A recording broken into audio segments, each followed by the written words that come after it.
ఇచ్చిన మాట జవదాటారు వాళ్ళు. ఫామ్ హౌస్ కే పరిమితమయ్యారు. సిగ్గుండాలి అనడానికి సిగ్గుండాలి అన్నవరా అమ్మోరా. అంటే మీ అయ్యను ఫామ్ హౌస్ వండబెట్టడానిక ఓట్లు వేసింది మీకు? ఎందుకు తీసుకోవాలి? ప్రతిపక్ష నేతగా హోదా ఎందుకు తీసుకోవాలి? జీతం ఎందుకు తీసుకోవాలి? ఫామ్ హౌస్ వండడానికి నీకు ఓట్లు వేసి గెలిపించి ప్రజలు.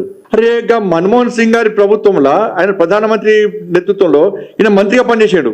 పెద్ద మనిషి చనిపోతాడు కనీసం సంతాపంతులు మూర్ఖుడి కేసీఆర్, విశ్వాసఘాతకుడు కేసీఆర్. కేసీఆర్ అంటే విశ్వాసఘాతకుడు. నువ్వు ఫామ్ హౌస్ వండడానిక?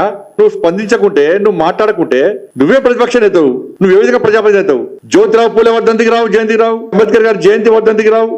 ఇక పివి నరసింహారావు గారి జయంతి వర్ధంతి ఎప్పుడు వస్తారంటే ఎన్నికలు ఉంటే వస్తారు, లేకుంటాడు. మీ కుటుంబానికి ఇచ్చుకోవాలనుకుంటే ఆ ప్రతిపక్ష హోదాగా హరీష్ రావుకి ఇయ్యరాదు. ఇప్పుడు బీసీకి ఇవ్వాలంటే గంగుల కమలాకర్, శ్రీనివాస్ యాదవ్ గారు ఉన్నారు, రెడ్డికి ప్రశాంత్ రెడ్డి ఉన్నాడు, జగదీశ్వర రెడ్డి గారు ఉన్నారు.